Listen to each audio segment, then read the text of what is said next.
I'm sick of this, man. I honestly, when the Celtics win the championship, we're not gonna do an episode on that because honestly, our We're audience just is. gonna move on. Hello and welcome. I'm your host, William Liu. I am joined by producer and co-host Alex Wong, and this is the Hello and Welcome podcast presented by Betway. Make sure you find Hello and Welcome wherever you listen to podcasts. Subscribe, please rate and review the program. Also, please keep commenting, liking, subscribing to the videos on YouTube. We're showing some good growth, some good engagement, and we're going to hope to build on this momentum as we enter what is now just week 3 of the show launch. I can't believe how much growth we've already made, but I appreciate everyone for supporting the show. Continue to follow us on Twitter, Instagram, TikTok, and YouTube at Hello Welcome Pod. This is Sunday night after Game 2, after a game where I turned off the TV in disgust after the Mavs could not get it past half court against Jrue Holiday, who played a one-man zone and got himself a wide-open three and then set up Derek White for another wide-open three. Another equally disgusted NBA customer here is my co-host Alex. Alex, man, how are you feeling after Game 2? I'm all right, man. I guess basketball season might be over pretty soon, you know.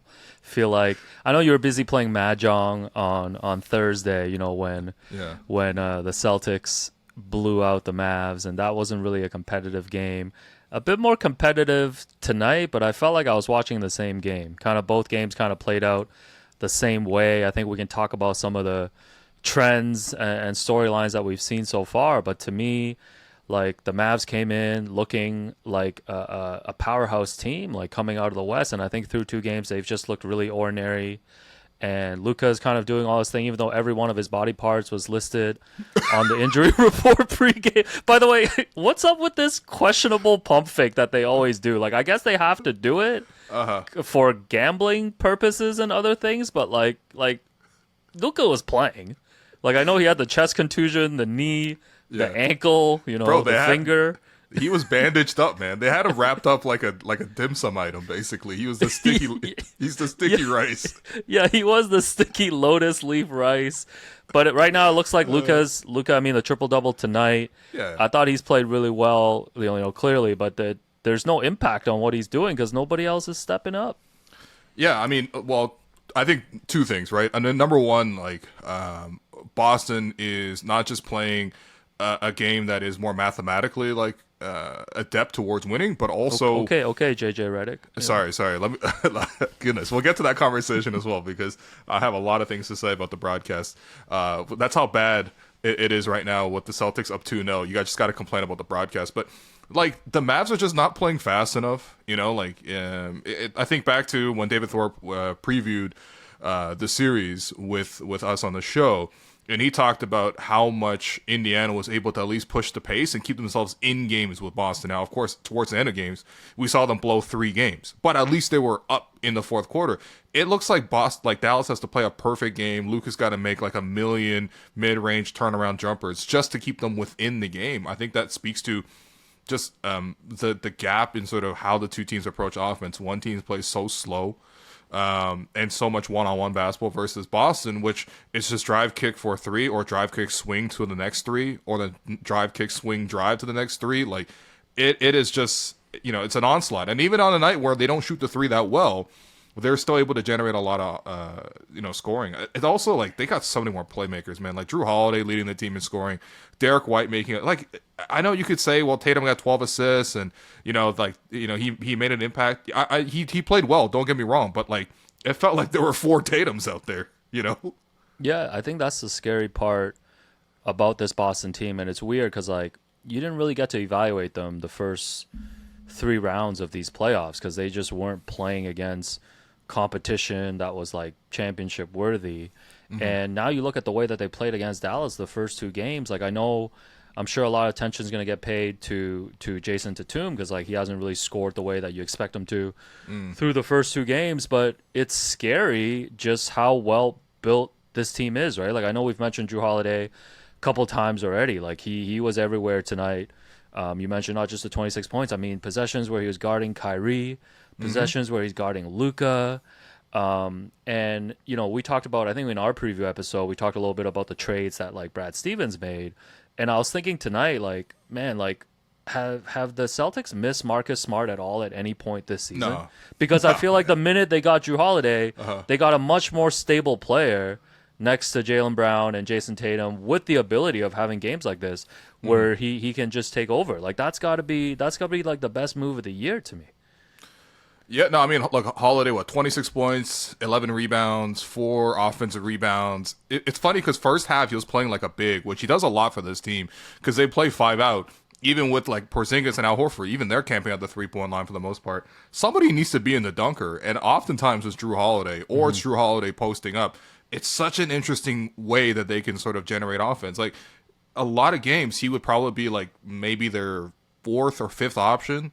You compare the other side of like who's Dallas's 4th or 5th option. It's like imagine they ran a bunch of their offense through Derrick Jones Jr. That will just never happen. Or like they're like, yo, Daniel Gafford, go get us a bucket. Now once per half, when they start the game and also when they start the third quarter, they will throw it to Gafford because he's got a size advantage against Tatum. But that's one possession and then it's over. It's basically what the Raptors used to do with Jonas Valanciunas. They're like, here you go, buddy. Here's one post up, sweeping right hook. Oh, you got a bucket. Great. Now it's Kyle and DeMar, and they're going to play pick and roll the rest of the game. Like, there's nobody else who makes plays on Dallas.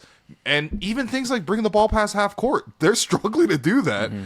And of course, like this might be okay if Kyrie was playing like close to Luka's level, but Kyrie has been very, very much below par, or at least below what Dallas needs to be able to be competitive. Like Kyrie was a very, very disappointing once again tonight. Yeah, no sugarcoating that about Kyrie. Like he's been terrible through 2 games. Like we talk about the way he's able to finish at the basket. We talk about even like his mid-range game. I mean, he hasn't hit a 3 through 2 games, and he was like 6 of 19 in game 1.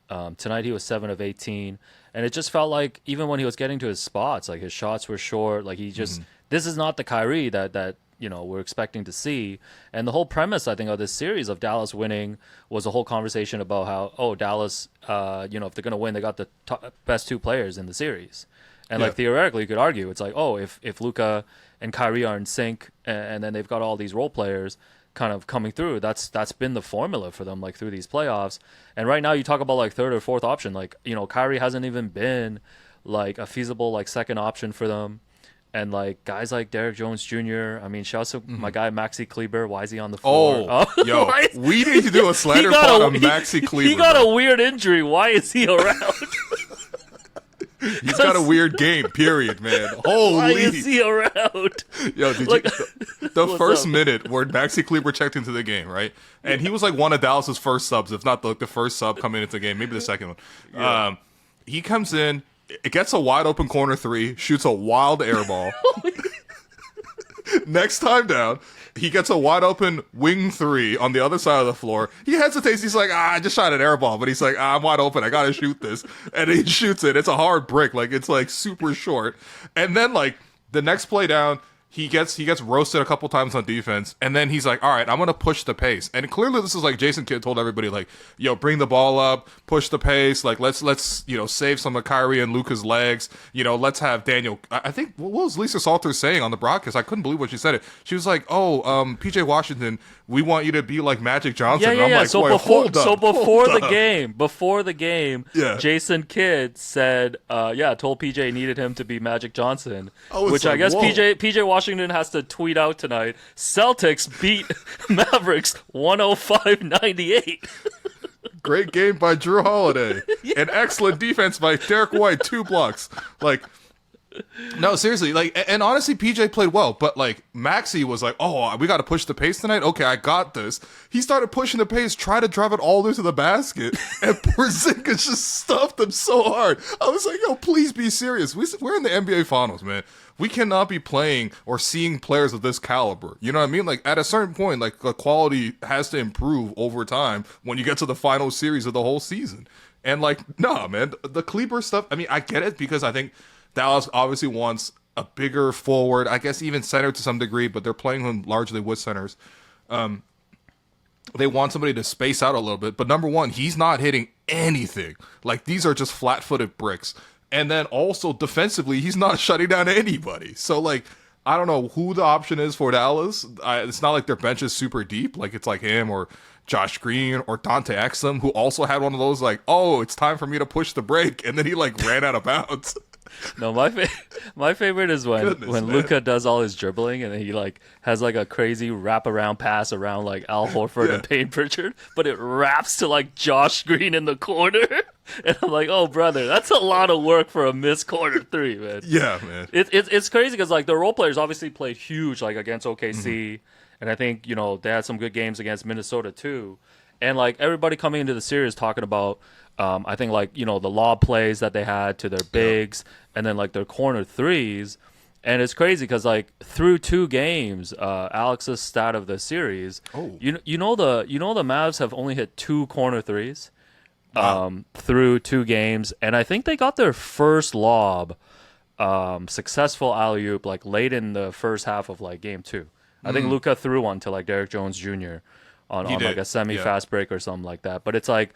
Boston's clearly taken away a lot of that. I thought Porzingis, whenever he's been in, has been like really good at the basket. I also love that. I don't know, maybe because I don't watch Porzingis enough, but every time he gets it in that mid-range, he always does the flailing shot where like half the time it goes in anyways, but he's like so blatantly trying to draw a foul. I hate that. Yeah. Like his whole body just flings out. That's been his move. That's really been his move. That's a funny thing with like because back when he was in Dallas, right? Rick Carlisle was like to the media. He said like we don't believe in post ups. We definitely don't believe in Kristaps Porzingis post ups. That's why we don't run them post ups, right? No, he said we don't believe in Kristaps Porzingis. Man. Yeah, that too as well. But like that was the thing. But I think the one thing with the post up, especially working out the mid range, like. Yes, you can be like elite at shooting them, which obviously Kristaps having a height advantage. Typically, he's got a switch on him, so he's able to shoot over the top. But that's one way, and obviously, if you're like Luka and you're like super high skilled or whatever. But the one way to make yourself super super good in the mid range off these post ups is to draw a bunch of fouls. Like that's actually another way to like buff your efficiency in that regard. That's why I always thought, even though he's obviously a lot of pull-up shooting, and he never had the three-point shooting to like bump up his overall efficiency. At least what kept his efficiency up a little bit higher was that he can go to the line like 6 to 9 times per game. Honestly, DeMar is elite at doing that, and the footwork and stuff out of the mid the post. Kristaps is obviously not like doing footwork for the most part. He's mostly, like you mentioned, trying to like rip through some contact. I mean, the game plan is the same against Kristaps. Like it's always just to press up on him, get super tight, and if you're super tight and he's shooting it anyway, like half the time you're probably gonna bump him, right? So it just depends on the discretion of the officials. But man, Kristaps has been sick. He's not missing any mid range. It's absolutely nuts watching him as well. He just comes in for 20 minutes and he's like, yeah, here you go. Here's an efficient, like, whatever. And then he just, like, comes off the court. Meanwhile, Dallas is like, here's Maxi Kleber. I can't believe it. Like, no, the Kleber counter was so funny, man. Bro. No, but Kristaps, I think he got hurt. He, like, tweaked his leg or something like that in the fourth quarter. I'm sure we'll get an update in between games and stuff. Yeah. But I think he did have to leave the game. But, I guess the game was kind of out of reach. I mean, the Mavs made a nice late run, but then that Derek White block at the end there kind of just wrapped it up. Dallas made so many big plays, though. That Payton Pritchard, like, half-court heave, banked in 3. Oh, yeah. Early Ian Mahinmi All-Star contender for these finals is Payton Pritchard. He stripped Luka, too, in the fourth, bro. He was holding up. Yeah, no, Payton Pritchard, Mom Spaghetti is out here, like, they should allow him to play with a hood on. Like, don't forget, he also requested a trade last year at the deadline, along with Furkan Korkmaz. A lot of people should have got into it on that. Honestly, Payton Pritchard's a solid point guard. He really is. He is. Yeah, no, it's just the defensive plays. But, like, again, like, it's so hard to guard this team. Like, Jaylen Brown is playing really good on defense as well. But also his, like, ability to get downhill, he gets super low, then he crosses over, he spins back. Half the time it feels like he's traveling. There's no way he's keeping his pivot foot down every single time. But at the same time, like, he's just, like, he's getting downhill, touching the paint. And then Tatum, like, no matter how badly he shoots, he's always getting a double team from Dallas. And so he's making the right passes, And so I don't know. Like, how does Dallas win a game in this series, Alex? I'm going to put that to you because you brought a lot of stats right now. And now I regret not putting analysis into the ambition, perspective, and humor portion of the press release. Just check out the lobster photo in the rundown, man. We're gonna have to talk about that. Just think about media meals. No, I mean, I don't think it's that difficult. Like Kyrie just has to play better. I mean, some of that. Listen, you got to give credit, man. Okay. Like the Celtics have like the perfect guys. I feel like to defend him.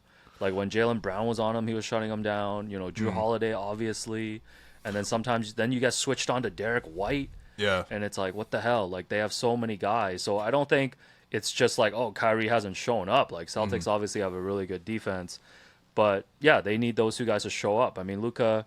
Well, that's the question I have for you. Is you mentioned that like a lot of these other guys are doing a good job. Like, which is the matchup that Kyrie should be looking for? Like, I don't even know, man, because like Jrue bodies him so hard. Yeah, no, Jrue had that one possession where he just like Kyrie tried like 6 different moves, and Jrue was just like, I'm still right here. I think Derek White is probably the easier matchup. Right. But even then, man, like because Derek White's actually a way better help defender than he is like an on-ball defender. Right. And he's a good on-ball defender too, but his help defense, we saw obviously with all the blocks, the chase down block and transition, something like that. But like, this I don't is the know, thing. man. Where do you go? Yeah, this is the thing. It's like these two guys, and then you need one of your role guys to like actually have a good game. Because like even though like I think PJ Washington's had some moments in this series and stuff, like none of these guys have really like shown up. Like Derek Lively's been like completely neutralized. Like you said, I was cracking up when Gafford got that post up to start the third quarter. I was like, what happened to the NBA Finals that I love, man? We used to have Hakeem go up against Shaq. We used to have Shaq and Kobe try to beat like Dikembe Mutombo and Allen Iverson. What's this montage going to be this year, man? Gafford spin move on Tatum? Like, what are we doing? And then man? Porzingis pull up. Porzingis doesn't even dribble or make a move. He's like a 7'3" Klay Thompson. He's just, I'm shooting over the top. It doesn't matter to me, man. He got no dribble moves. It doesn't matter. Like no, but they need the role players to get going. They need one of those games to just, get back in the series. Obviously, 3-0 is not going to be much to talk about.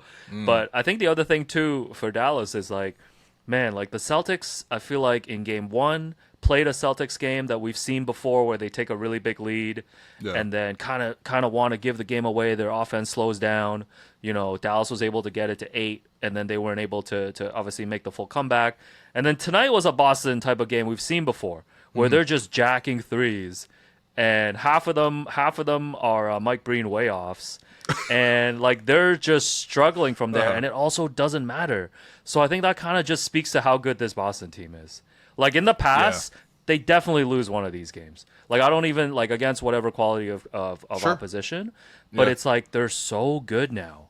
Like Tatum doesn't even need to be like the guy. That doesn't even need to be the conversation. Like they're just such a well-built team. It really There's does. not like a Marcus Smart takeover. There's not Grant Williams shooting 7 of 18 from 3, which actually they won that game. But what happened to the game? I love, man.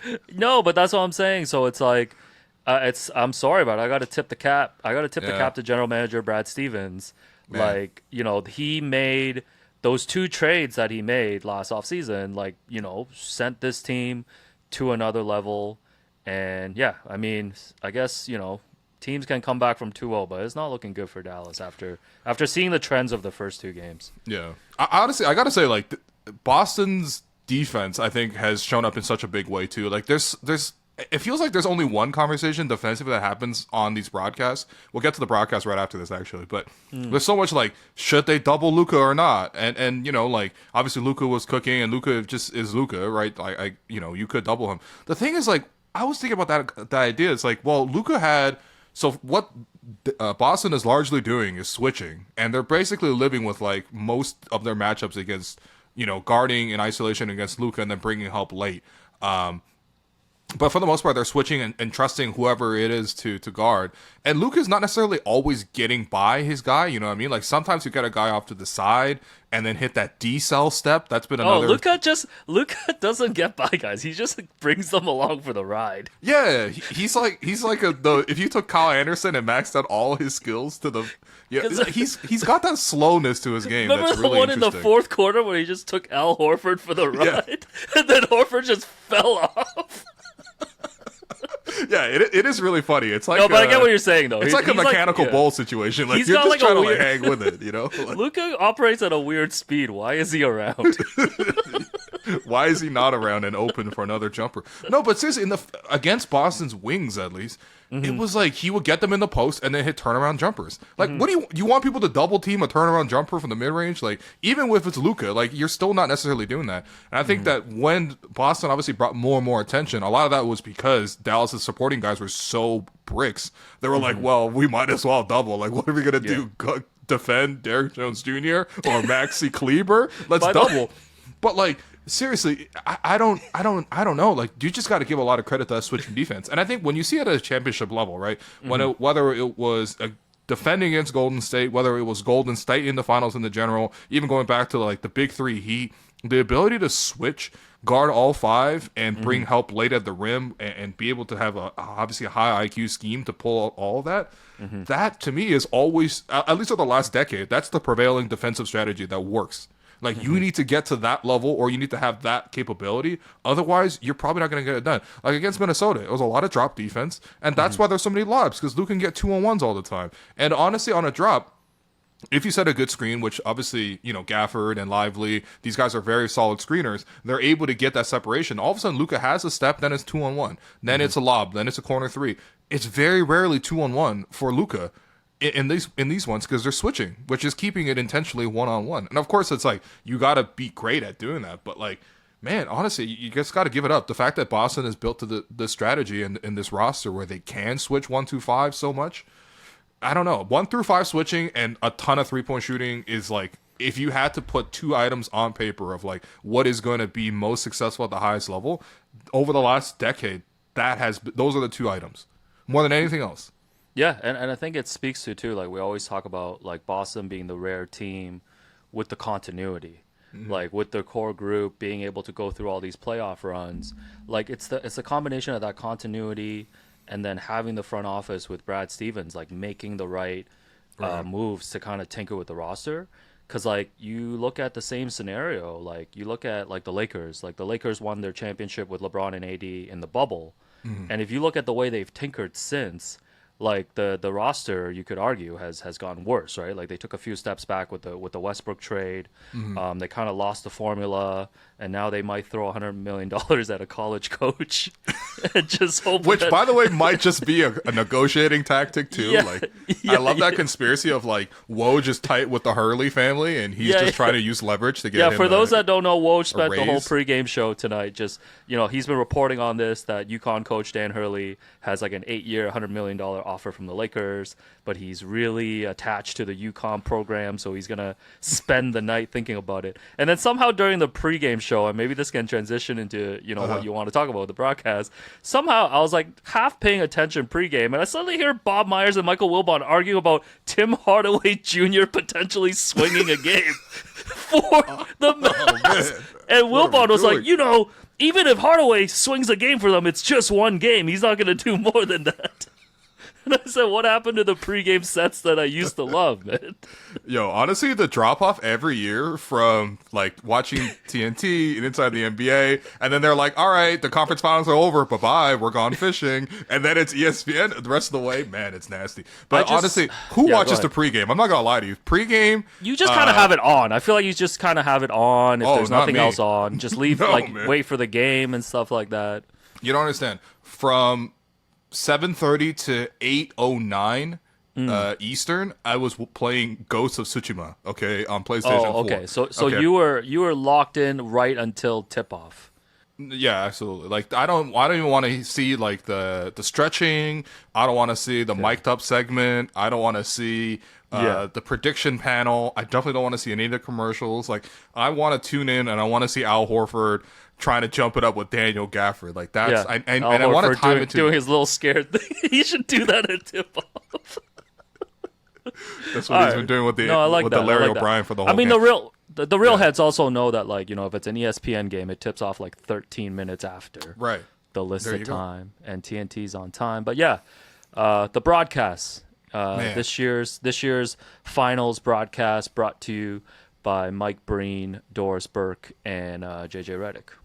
So, you know how in this game, like, Luka was carrying the whole thing? Like, Luka was, like, doing all the scoring, hitting turnaround jumpers, throwing these beautiful passes. Honestly, even, like, making a couple of deflections and, defensively doing his best. Like, That's Mike Breen on these broadcasts. That's Mike Breen on these broadcasts. He's telling stories. The only person helping is But he's Lisa not Salters. telling stories. He's like telling stories to himself. Yo, it's so awkward. Why don't JJ and Doris talk to each other? Like, So, seriously, what is going on there? So it was way more obvious during game 1 because it was a blowout. Like Sure. when it's like a 20-point game in the fourth quarter, and the garbage time guys have checked in. That's when, like, you kind of, if you're watching the TV broadcast, that's when you lean on the broadcasters to just like banter, Right, have some personality. fun, get your way through, right? And there was none of that. Like Mike Breen was still all business in the fourth. Like, oh, Josh Green, kicks it to Dwight Powell up top, Svi Mykhailiuk with the rebound. Yes, pushes to O'Shea Brissett. Yeah, to O'Shea Brissett. What Raptors content. But yeah, I'm with you. I feel like there's just an approach. Like JJ obviously has how would you best describe it? Like an analytical like tilt towards how he wants to talk about basketball. Here's the thing. I don't even mind necessarily analytical tilt. I don't mind him giving his insight. I don't mind him trying to quote unquote elevate the conversation, which I always find very pretentious. But even if you want to say like he's trying to bring more like terminology into it, that's fine. High quadrant ISOs. Yeah. Yeah, but the thing is, like, it feels like a lecture. Like he's not willing to do anything else. There has to Whatever be a blend. moment that it comes in, there's nothing. Like, I think sometimes even Doris, first off, like, because JJ is so firmly in that corner, I feel like Doris is like, okay, now I have to do something different because, like, if he wants to play in this mid-range game, I can't also be posting up on the next block. You know what I mean? So Doris is trying to do, like, the bigger storylines, pictures, whatever. And, like, first of all, I don't think that's, like, something that she's particularly great at because it does come across as, like, very presented rather than something very genuine. But she also has no one to play off of right now. Yeah, she's the problem. She's like, yo, I can't believe Luka was picked third. Who was 1 and 2, JJ? And JJ was like, that's not very nice, Doris. And I was like, okay, man. It's like, that's cool. not very nice. We've had Marvin Bagley on Old Man in the 3. Goodness. Marvin Bagley and the 3. Like, but like you have to be able to play and like, what the situation calls for. And I think this is the thing that's like, especially because he's very good at the, breaking things down, like he's got the show with LeBron and you could tell he's much more engaged and much more like free flowing and something that he wants to do. But like the job calls for the job. Like you're on the main broadcast. Like you're on the biggest possible broadcast. Like at least try to play ball and like fit in. Like you don't have to like, veer off into a different story every single time. I think that's probably where people got like a little bit more tired of Stan of Jeff Van Gundy and Mark Jackson to some degree, and also like they became more and more divorced from the game because they haven't coached like the players directly more recently. I think people were just tired of them by the end because of just like the longevity. Sure, like I think they had listened to them for like so long because I'm seeing some Mark Jackson nostalgia now coming back. Yeah. Because of this broadcast crew. No, but have you had one play where it was like, let's say that play where Holiday gets a deflection and then knocks down the 3, right? That's a prime moment for the color commentator to jump in and be like, "Mama, there goes that man." And it doesn't have to be those words, "Mama, there goes that man." It could be a different catchphrase. It could be something else. There's just no hype. It's just Mike Breen being like, "Celtics up 13." I'm 2 totally minutes with left. you. I'm totally with these broadcasts have to bring an entertainment value, and doesn't mean that you can't blend educational and entertainment. I think Doris is in a tough spot because it seems like JJ's very insistent, and I don't know if I'm sure he doesn't mean to come off this way, but it just seems like he wants to sound like the smartest guy in the room all the time, like to kind of teach you, but also show you that this is exactly what I'm seeing. Like I think Porzingis had like a big block at one point in this game. And then it was just like JJ would just like spew off a stat about how he was number 1 in rim protection or whatever this year or whatever. And it's like, I want some, like you mentioned. I want the Clippy? Yeah, I want a reaction from Microsoft Word being like, "Hey, did you know you could do but I want X?" Like, yeah, but I want, like you said, I want that personality reaction. You know what I mean? It's like if LeBron, like when LeBron blocked Iguodala. Like if JJ was just like, oh, his speed from one end to the other was the fastest, was 5th in the NBA this season. instead of just blocked by James or something. You know what I mean? Yeah, no, it's like you have to react to the moment. You can't always be Right. conditioned to like feel like you need to give a stat Mm-hmm. or a number or a terminology that you know to describe the play. Like I don't think that's not what the audience wants at all times. No, I mean, again, like broadcasting is, especially live broadcasting, especially when everyone's tuned in, not necessarily for the broadcast itself, but for the game, right? Like, there's no other choice. Like, what are you gonna do? Like, watch like another stream? Like, you have to watch the game, and they're there. And your job is to like almost be a waiter in a way, like, you know what I mean? Like it's about what does the customer want, and then let's like adapt and play to that. You know what I mean? Like, what does the situation call for? What does the broadcast call for? Like sometimes it calls for a lecture. Like, you know what? Like they change the defense, they go on the run. He breaks down 2 or 3 things. That's beautiful. Everyone likes that, right? And it gives you a deeper appreciation. But like to your point, I mean, there's that, but also just why don't they talk to each other? Even put that aside. Like whatever, the approach is the approach. Maybe you don't like it that way. Why don't they talk to each other? Why does Mike Breen have to physically put the ball in each other's hands and then take it and give it to the other person? Yeah, I feel like from like listening to some of JJ's Mind the Game podcasts with LeBron, like he goes out of his way of when he asks questions to be like, hey, just to be clear, like this is not a narrative driven podcast. Like I hate narratives. Like, and you can see like anybody that's listened to that podcast, which I do enjoy a lot. It's like them, you know, going through and breaking down plays. No, all but this you stuff. choose to listen to a podcast. Yeah, you just have to be there for the game. But my thing is like you can't bring that like anti-narrative energy to national finals broadcast. Like I think the great example, like you mentioned, when you talk about when they mentioned about Luka being drafted 3rd, and I think Mike Breen was trying to engage with them, being like, "Oh, who was the other 2 that was picked ahead of them?" and all this stuff, and it's like that was a chance for them to like just riff a little bit. You know what I mean? Or like if I was JJ, maybe riff about like, oh, guys that were drafted after me or something. Like just being able to have some kind of like self-deprecating like humor, or like being able to just relax the booth and move it in a position where it's like everybody feels comfortable chatting. Because I think when Breen was with Van Gundy and Mark Jackson, like you could tell like they just like they had jokes and like they had stories for each other, and they weren't afraid. They wanted to break each other's balls. Like they just wanted to have fun. Yeah, they weren't afraid to make fun of each other too. Whereas like it does feel like on this broadcast, it's like, yo, class is in session, and like you better lock in and take notes on this stuff, because like we're gonna educate you on this stuff, and that was it. Like so. And again, it's a Sunday night. All right, I'm having a great time playing Ghost of Tsushima. I'm not trying to like tune in to like this particular thing. And look, and again, like it's not even about this specific approach. Just talk to each other, like meet each other part of the way. Like that's how conversations are made. And it's obviously it's a broadcast, so it's not a particular conversation. And we know JJ's a very good conversationalist. We see him having interviews. We see him being curious, asking questions, asking follow-ups. Honestly, like I don't even want the stats on the lobs next time. I want the stats on how many times did you follow up on something said by Doris. Or how many times did you respond to something said by Doris. Follow-up questions? This guy wants conversational stats. Anyway, the broadcast itself is just so like, man. Yeah, no, for people listening, like if you wanna email us, info@hellowelcome.show. Obviously, if you're watching, want to leave comments or like add us on Twitter, like we'll actually be curious to see if other people actually feel this way too. Because like I'm curious to see if like, you know, obviously I think we feel this way. I feel like a lot of people watching the broadcast feels like compared to like the past trio that was in the booth, like the quality has fallen off a little bit.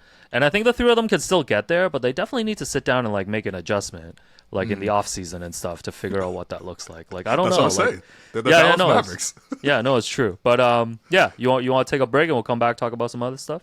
Yeah, let's take that break and we'll come back with other stuff that I will find in the rundown. But you've been listening to the Hello and Welcome podcast presented by Betway. All right, before we go on to talk about Darko, because he actually gave an interview to a Serbian outlet, and he actually detailed a lot of what's going on and his plans with the Raptors. And I want to cover that, obviously, because this is what Hello and Welcome does. We cover everything Raptors, too. But going to Game 3, what's one adjustment that you would like to see? And I'll give one adjustment that I would like to see, because obviously we're both pulling for the Mavs, but it's looking tough right now.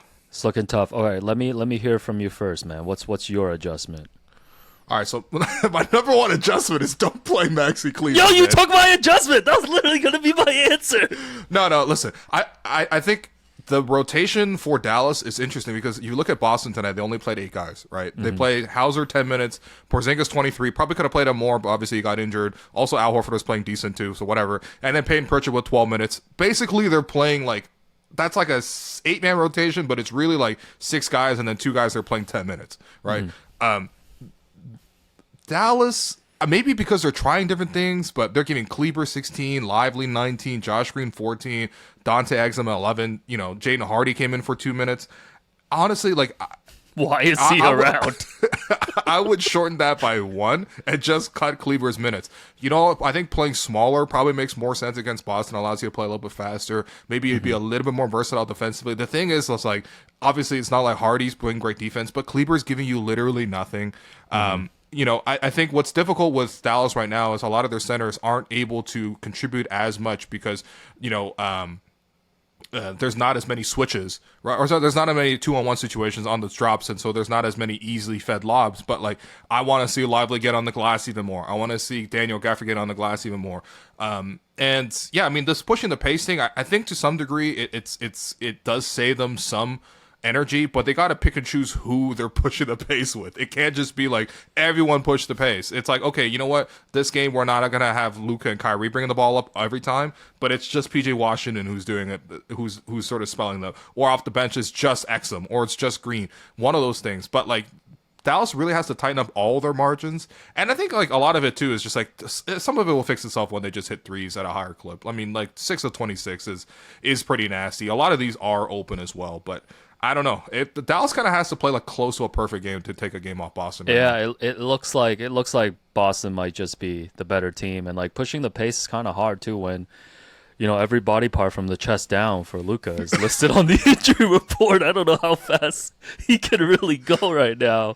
Yeah, one adjustment. I think you kind of touch on this too is like either Derek Jones Jr. or PJ Washington just got to have a big game, man. Like they've won so many games in these playoffs because of their role players, and it's not like they've gotten their looks and stuff. They've just struggled so far. But like you said, man, when you start thinking about this matchup more after watching these first 2 games, like, man, Bro. looks like it's gonna be a short series, man. Man, I wonder what's happening with the NBA draft. It's tough, man. Oh, draft Definitely. coverage coming up this week. Yeah. Yep, definitely been building my Begin. draft files. I got like profiles on like 10 guys at this point. You know, Oh. I'm building. I'm adding like 2 per day. Okay. And hopefully we'll get some of those right. But anyway, I wanted to talk a little bit about the Raptors as well. And Yeah, I slow don't know. Raptors News Month segment. Yeah. Well, yeah, you know what? That's exactly true. We have to go to Serbia to get these quotes from Darko. Darko either just whatever. He's Serbian. He gave an interview in Serbian. This is relying on Google Translate with some of these quotes. But I thought it was very interesting because he did lay out a lot of the details for what the Raptors plan to do with this roster. The first thing he said was, quote, "We're building the future and the backbone of the team around Scotty Barnes." Oh, breaking and that news. the, Well, that the guys from 22 to 24 years old are the same and that we're slowly rising with them in order to fight with the best opponents and be contenders for the playoffs and titles. So clearly they got the age range that they're sort of identified. Obviously they got a couple of veterans like a Kelly Olynyk sprinkled in there, like a Jakob Poeltl sprinkled in there. But for the most part, they want to go younger, and they have. And then, quote, "This is a process that we entered, and we're aware that nothing can change overnight. We don't want the process to drag on for 5 to 6 years. We want to be a competitive team again in 2 to 3 years." So what do you think about that timeline, first off? That, yes, they're going to be patient, but it looks like a 2 to 3 year timeline, not a 5 to 6 year timeline. Yeah, I mean, 5 to 6 year timeline is would be stretching it for me because that's basically like the process. At which point, Brian Colangelo will get hired as GM. Oh, goodness. But no, I think that makes sense just in terms of where Scotty's at and where your roster is at. You know, when you talk about the age 22 to 24, I guess if you think about like, okay, who are the core guys right now that you're looking at growing with? So Scotty clearly, and then you've got RJ, he's 23. Quickly is 24. Grady is 20. Yeah. Is there anyone else kind of, I know they have other guys, but like is there anyone else outside of those four where you're like, okay, like when the Raptors are hopefully good again in 3 years, they're for sure going to be part of the core group? I don't think you can say for sure with any of these other guys. Yeah. I think hopefully who they pick at 19 and who they pick at 31, or basically who they come out at draft night with, if they can add one more person to that core group, then I think that they've come away doing really well. But like that is sort of the group as it currently stands. And right. With the vets that you mentioned, right? Like you're gonna need you need the centers, you need guys like Kelly and Jakob, although I don't know, maybe Jakob gets traded this year. But I think the timeline makes sense because you want to see if this is the group now that you're betting on, that you want to see around Scotty, and you fill in the other parts. You do want to see that progress in 2 or 3 years, right? Whether it's from Scotty or the group as a whole. If not, then you're gonna have to consider tearing it down again. Yeah, well, I mean, isn't that the truth though? Yeah, no, it absolutely is the truth. That's the scary part when you go in a rebuild. Like, you don't actually have something to anchor yourself to. I think ideally, you do have obviously Scotty, who is a very capable player, and RJ and IQ have shown they can produce.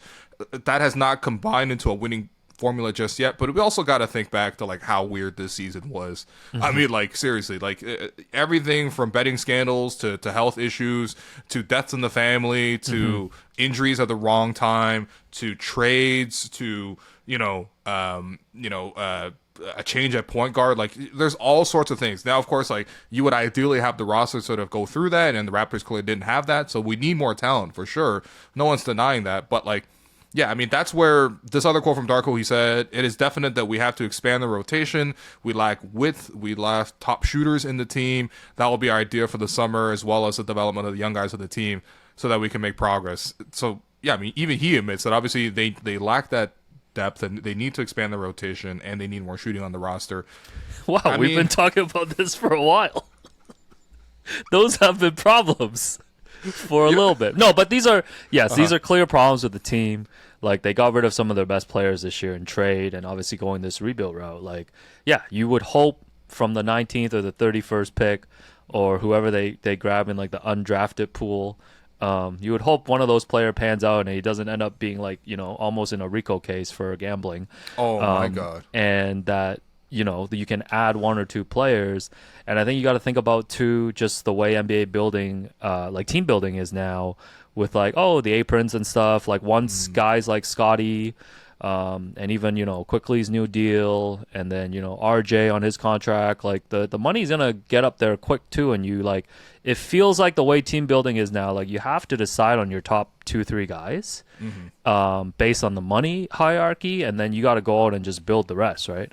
So that's why it goes back to the timeline. It's like you got to add that depth, and you have to start figuring out probably quicker, like sooner rather than later, like who those top guys are going to be. Because if it's not going to be RJ and Quickly, running with Scotty, then you're back to the drawing board trying to figure that stuff out.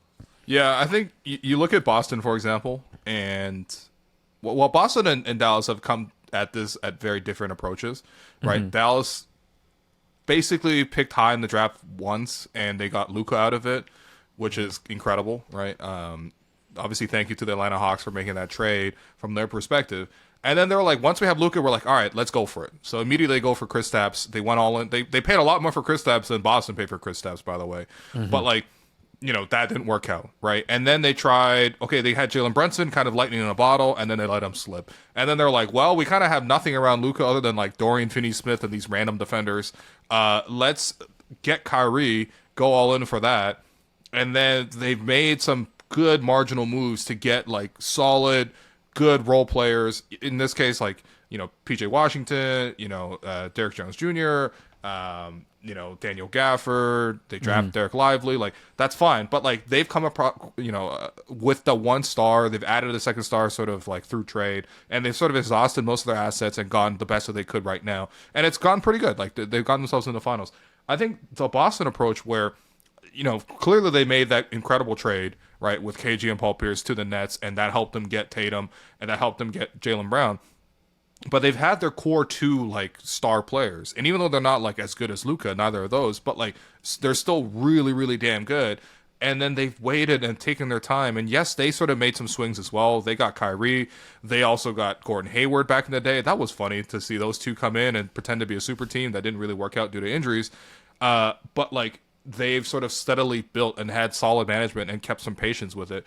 I don't know. Like right now at the starting point, we have Scottie, right? Like, are you confident that he's going to get to a Luka level? Are you confident he's going to get to a Tatum level, a Jaylen Brown level? If you are, then that's really good. But the thing is, you definitely know that you don't have a second guy, right? Like the second guy has yet to emerge. Maybe RJ gets to that level. Maybe quickly gets to that level of impact.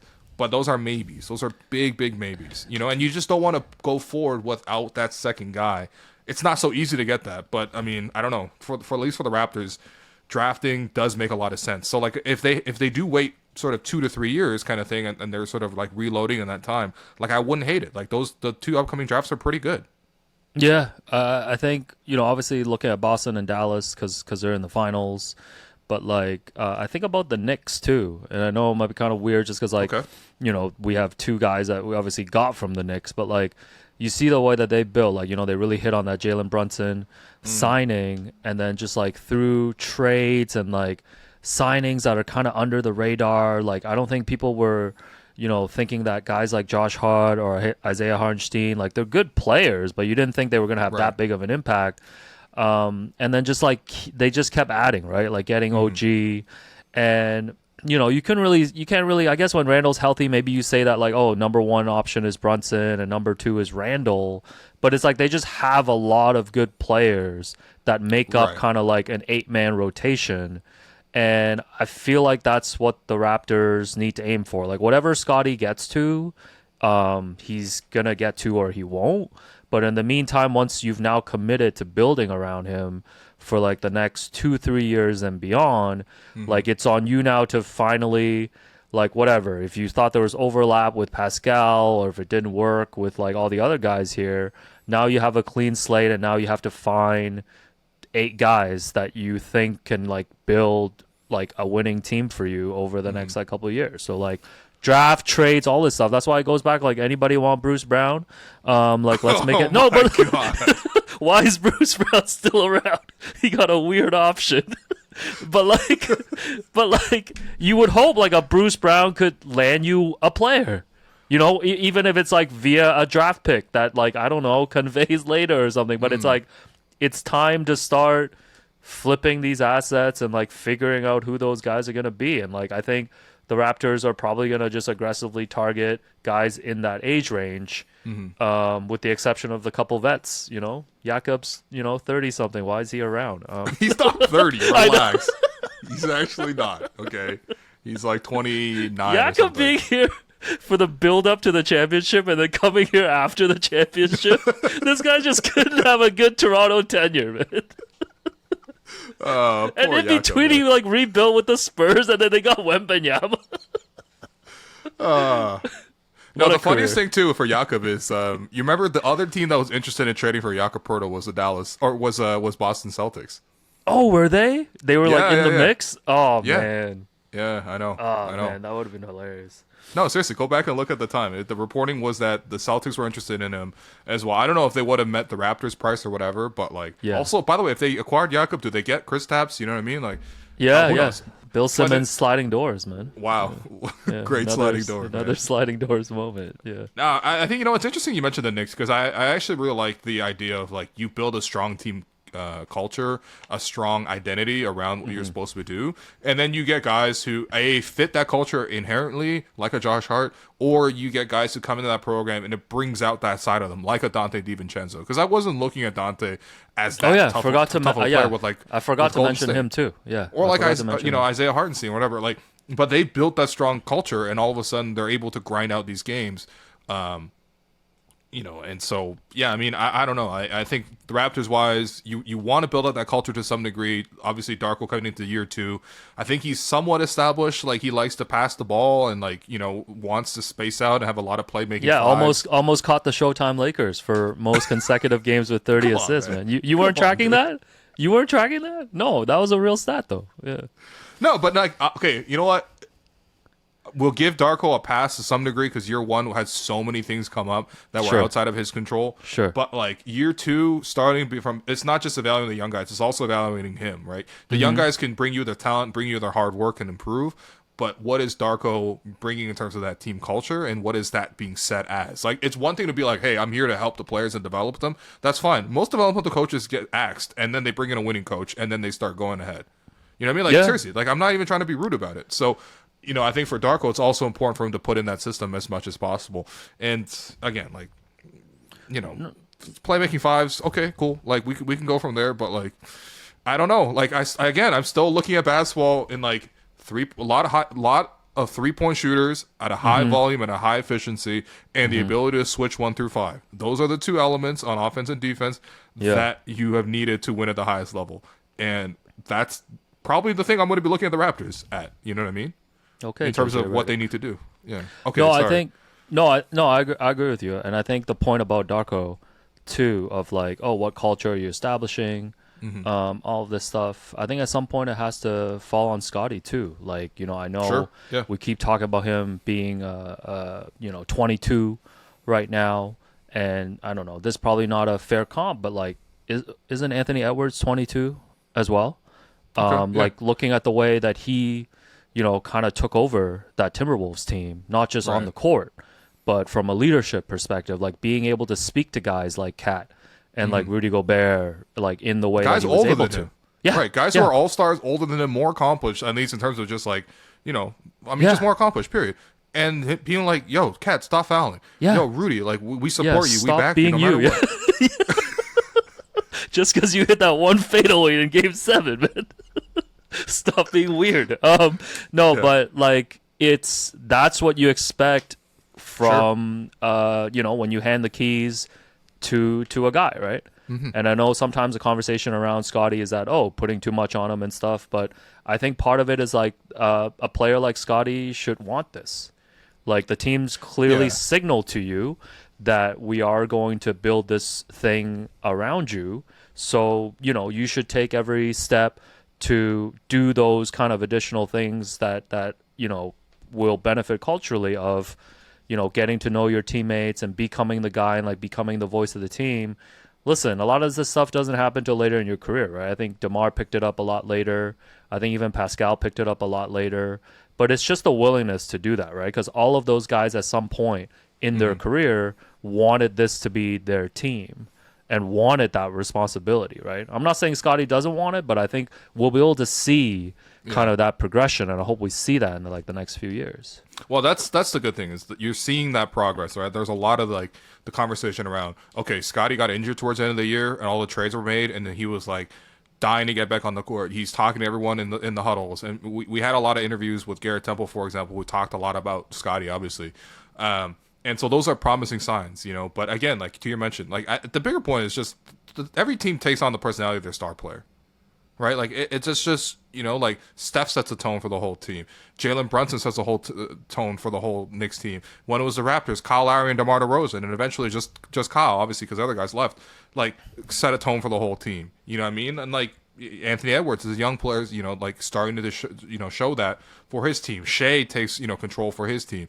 You know, they're all barking after the post-game interviews or whatever. Like, I think, like that. You know, some people will have that strength of personality to do it as well. Because I think it was one thing if you look at like Fred and Pascal, not only did not necessarily have like the super high end talent, because again, those were like late first rounders for Pascal and also undrafted for Fred, whatever. But like personality wise, it wasn't like, okay, the whole team's taking after their personality. You know what I mean? Like, so. Yeah, I mean, sometimes you have it or you don't. We're all optimistic that Scotty can take that. And, of course, like, it's not on him. It's also, like, who else is going to join him? Because right now, like, we have some maybes. But, yeah, thanks to Darko for giving this interview with the Serbian press that helps to give us some Raptors content. Because I am continuing to try to shoehorn that into these episodes. No, when there's Raptors content, especially when it's not, related to RICO cases and stuff. Like I'll be the first one to kind of went from tap Rico Hines runs to Rico cases. Man, come on, man. No, he got a RICO case. Why is he around, man? He's not. He's literally gone. But that's great. No, we'll have some. We'll start some of our draft coverage this week and continue talking about the finals as well. I know there were some listener emails I wanted to get to, but let's save that for maybe the next banter pod and stuff. So yeah, no, I think good chat with you. NBA season might be over this week, my brother. Oh man, and not soon enough because I'm sick of this, man. I honestly, when the Celtics win the championship, we're not gonna do an episode on that because honestly, our We're audience just is gonna move on. No, the funniest thing is our It's audience here's is showing your us. top 5 Raptors what ifs in their draft history. No, our audience, I support the Hello and Welcome audience so much, and I salute you guys because anytime we put anything Celtics related in the title or in the thumbnail, people are like, "Nah." Well, I bet you. I'm skipping this. I love it, man. I bet you Vote excitement with your would, clicks. excitement would be higher if the Mavs are up 2-0 right now for sure. Oh, absolutely, man. Honest, I want to do one slander pod on the Celtics so badly, but unfortunately, they got a great team, and that's why they're up 2-0. So anyway, that does it for us today. I've been your host, Willow. You've been listening to the Hello and Welcome podcast presented by Betway. Thanks again to producer and co-host Alex Wong, our editor and lead producer Jerome Chang, who will be burning the midnight oil right after this, and everyone else for helping behind the scenes. We'll talk to you later this week.